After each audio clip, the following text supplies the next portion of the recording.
All right, what is going on, guys? In this video today, it's going to be on the 10 best foods to get you to 10% body fat. So let us dive right in.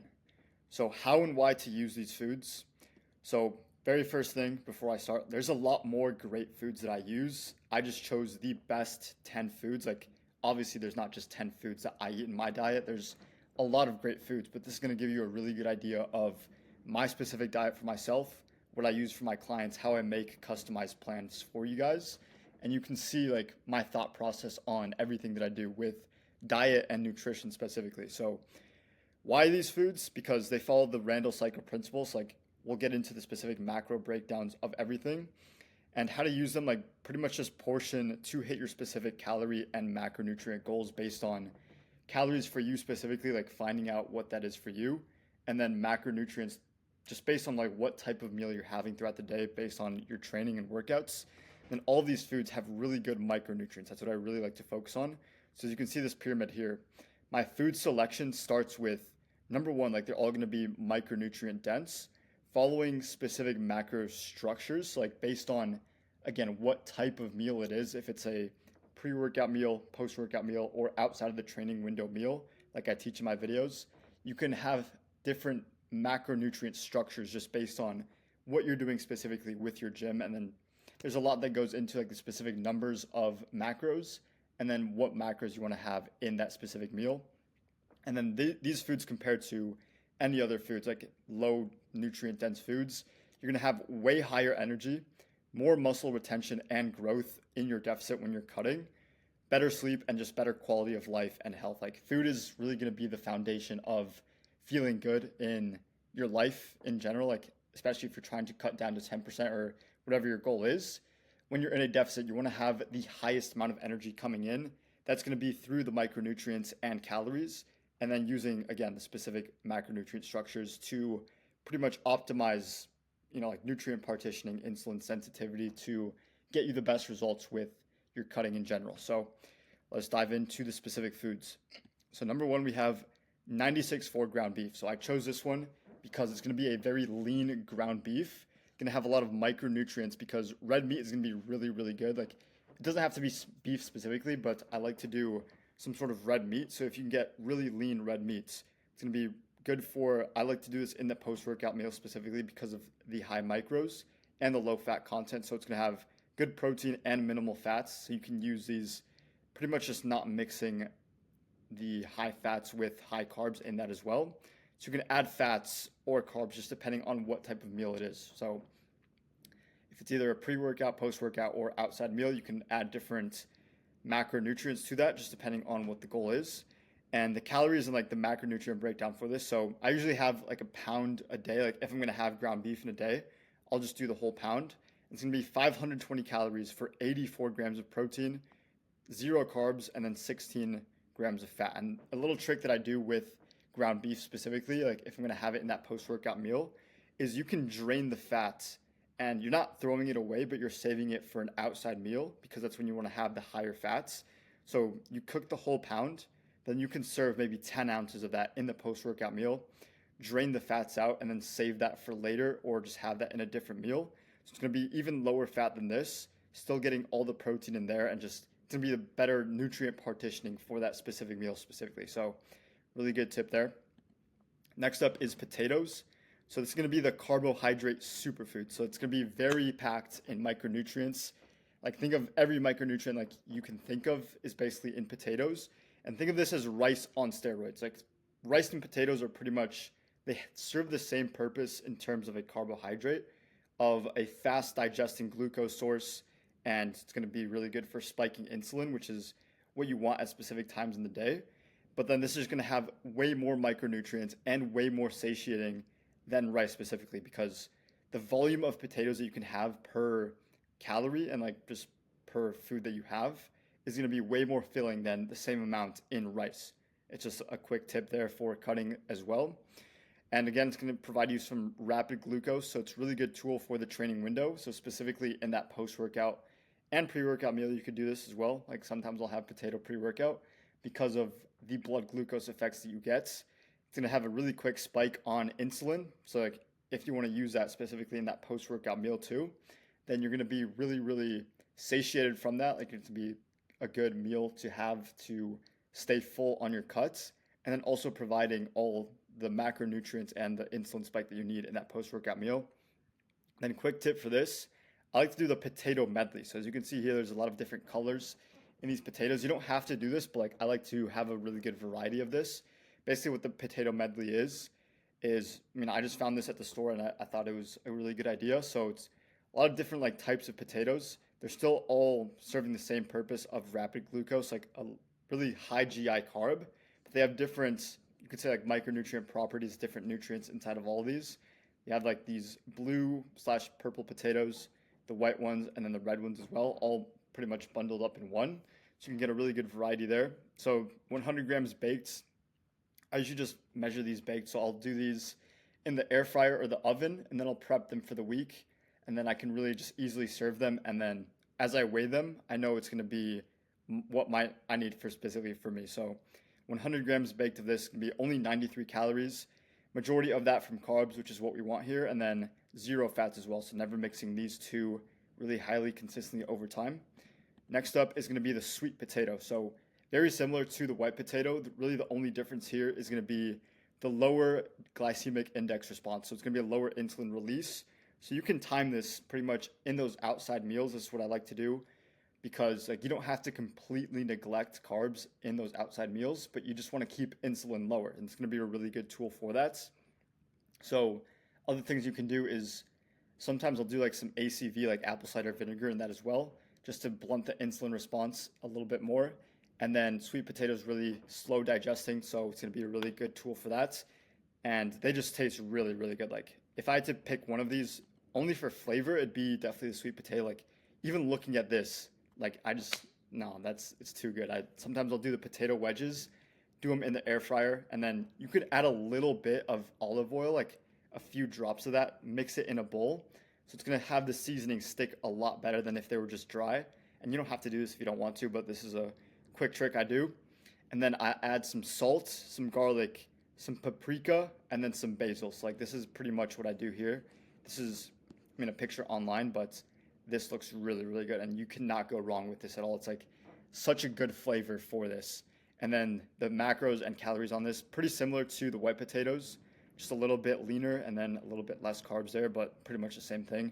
Only difference I'm really seeing here is the flavor, of course, like some of the micronutrients are a little bit different, and then the insulin response is going to be the biggest difference that you get there.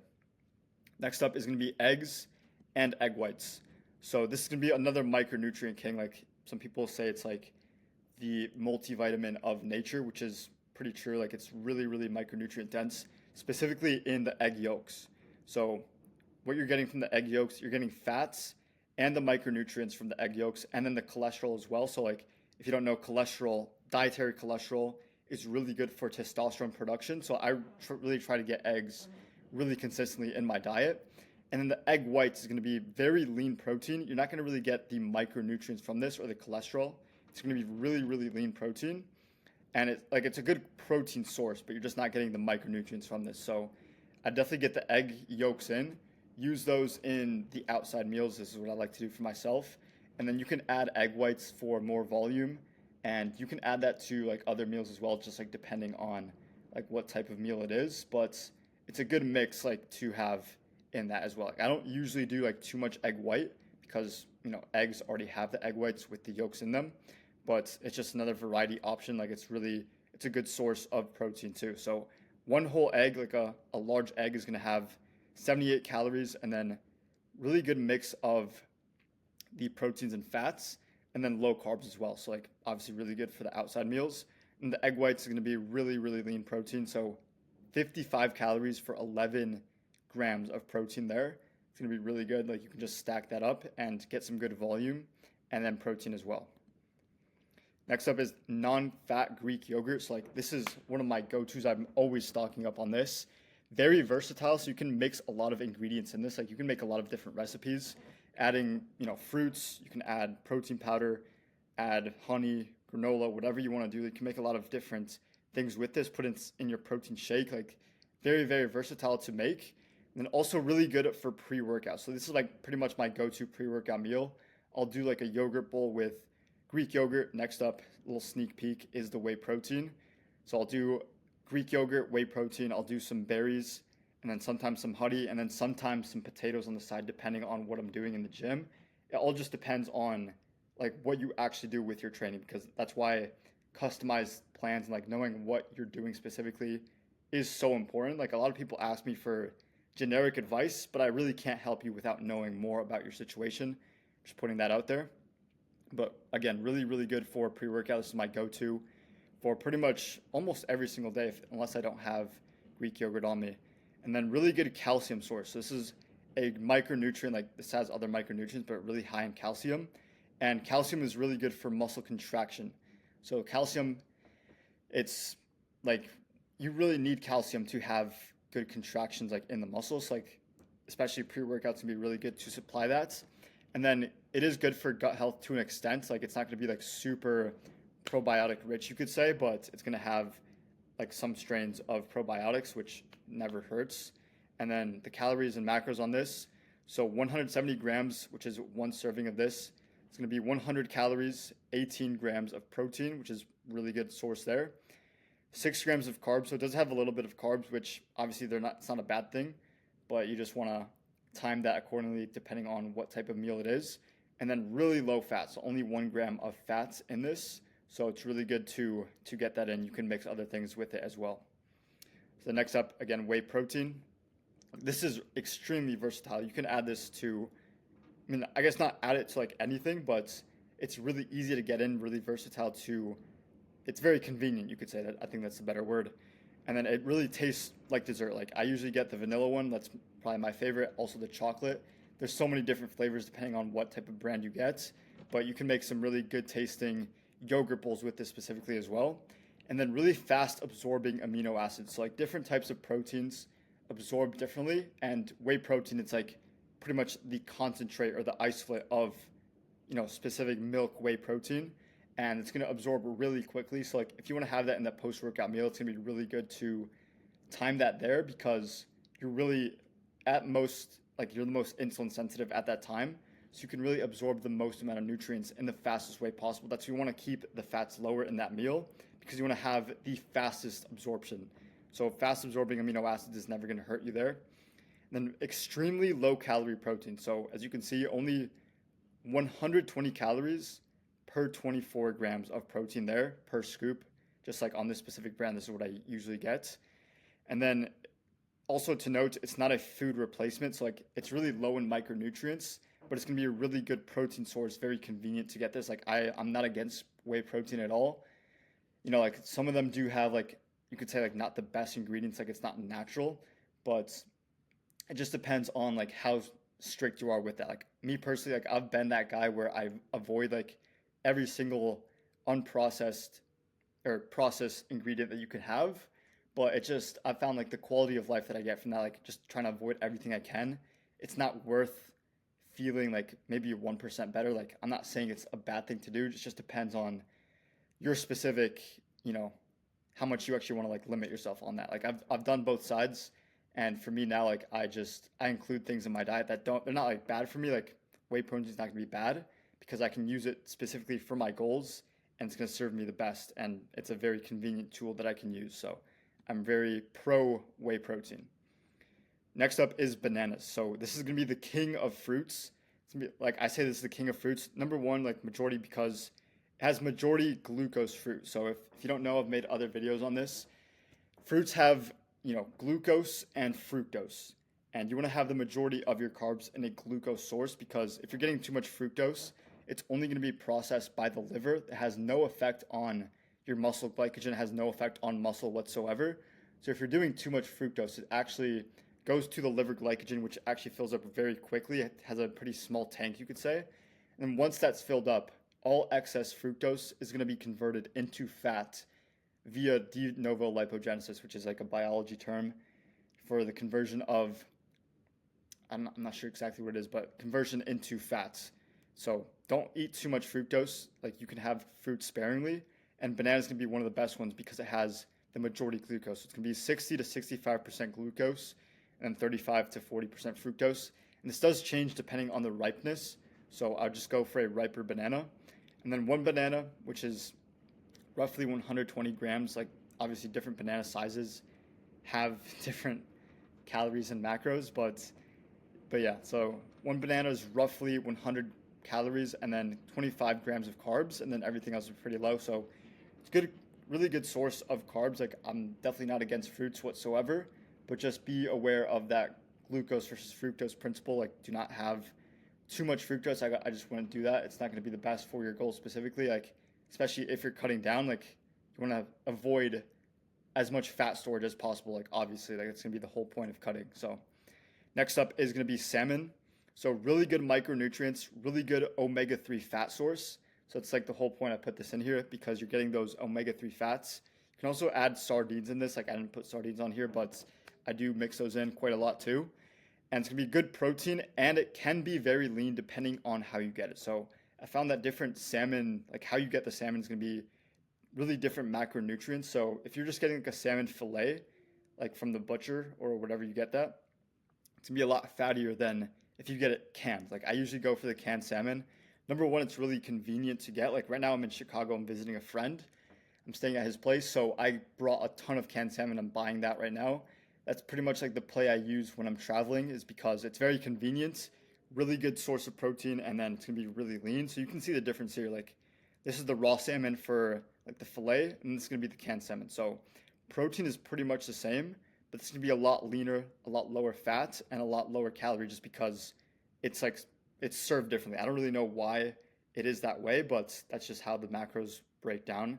Canned versus like the fillets. So I'm usually going for this, and it's a lot easier to make. Like you just open the can and you eat it. You don't have to really cook it, and you just season it, and it tastes really, really good. And you can add this to other meals. You can add other macros to it, just depending on the meal type again. So next up is shrimp, another seafood, and this is gonna be really good for the cholesterol. So like again, it is very lean. Like there's not gonna be a lot of fat in this. The main benefit is gonna be the cholesterol. So like very high in cholesterol. Like I don't really know why shrimp has so much cholesterol. It's like almost on par with eggs.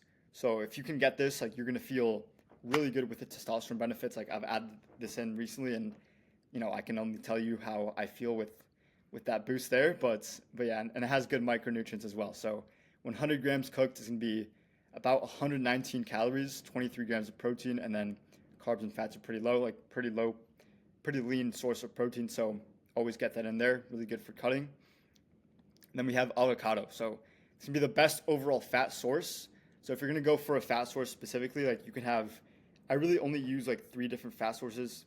Number one's gonna be avocado, and then butter for my eggs, and then olive oil as well. Like you can kind of mix those in, but this is gonna be the best one by far because it has the micronutrients, and it is gonna be a little bit more filling. Like I just find it to be more filling than butter or olive oil, and you can add it to like actual meals. Like it's gonna be like more volume of food. Like it's not that much volume for an avocado, but the fats really make it really satiating because it slows down the digestion, and you're just gonna be feeling fuller for longer. Another quick tip for this, I really like to get these avocado cups. Like it's gonna be pretty much like guacamole in a cup, and it's gonna be like a lot more convenient than just an avocado. Like nothing wrong with these, but like these are just really convenient, and they taste really, really good. Usually they have like some sort of lime. This one has sea salt, black pepper. I think it has some lime in there as well, so it's gonna have a really good taste, really good convenience as well. So one avocado, like one of these avocado fruits, it's gonna be 227 calories, majority coming from fat, and then a little bit of protein and carbs. And by the way, if you have protein from like a plant source or like a vegetable source, so it's not like a animal protein or like whey or yogurt or whatever, I wouldn't really count that as a protein source. Like it's not going to be high quality protein. Like plant protein doesn't have all the amino acids, like all the essential amino acids that you need for it to be like considered a good quality protein.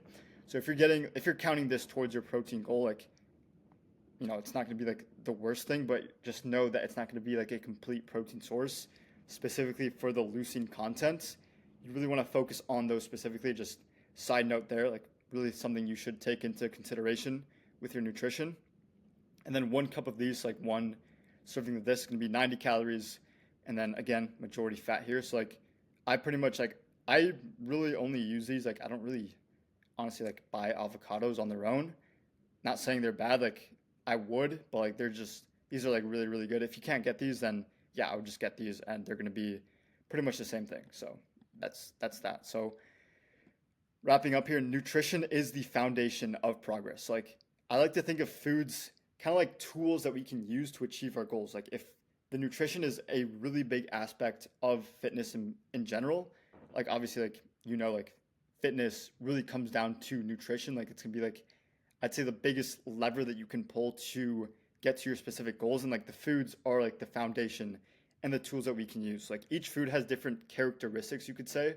Like I really like dive deep into how I think about these foods. Like they have different characteristics based on the macronutrient content in them, the micronutrients, and like what type of macronutrient as well. So like there's different types of macros.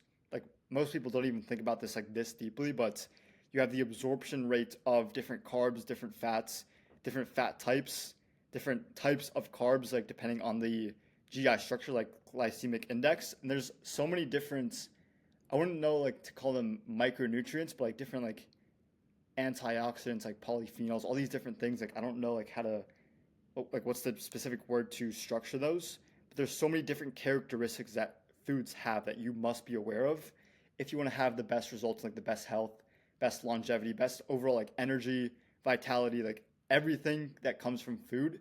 You want to be really aware of this because we eat food every single day. Like it's such a good foundation thing to know for yourself, especially like if you take the gym seriously. And even if not, like if you want to feel good and like have good energy, have a good life, then food and like understanding food and nutrition is such a foundational principle of just like living your life. So just based on these foods, like focusing on the calories, the macronutrient structures, and the micronutrient density per food, kind of like I talked about in the beginning of that pyramid that I showed you on the food selection.